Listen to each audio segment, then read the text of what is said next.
Scholars and observers in Iraq have spoken highly of the China-proposed Belt and Road Initiative.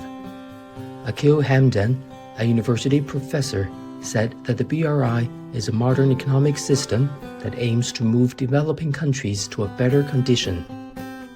إذا أريد نرجع للمنطقة مالتنا منطقة الخليج العربي، أغلب الدول الموجودة بمنطقة الخليج العربي التقت بها. آخر شيء القمم اللي صارت بالعربية السعود، وحقيقة يعني تعرف العراق خارج من حروب متعددة متهالك البنى التحتية اللي موجودة به، فيحتاج إلى هذه الاتفاقية. فطريق الحرير هو مبادرة تنموية تخدم العالم أسلم لتحقيق العدل والسلام والأمان.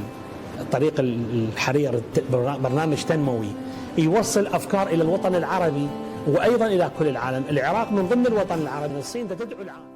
أني كنت في الصين وأعلم ماذا فعلت الصين. يعني الصين منذ عام 2001 دخولها إلى منظمة التجارة العالمية ولغاية الآن طفرت طفرات نوعية لا يمكن لأي عاقل أن يعني يستوعبها. أنا زرت كثير من الدول لم أجد التطور اللي موجود في الصين.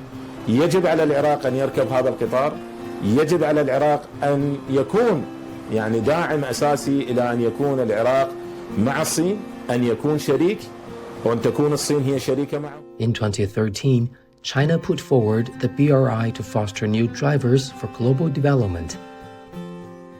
To date, more than 150 countries and over 30 international organizations have signed the documents under the BRI framework, bringing an economic boon to participating countries.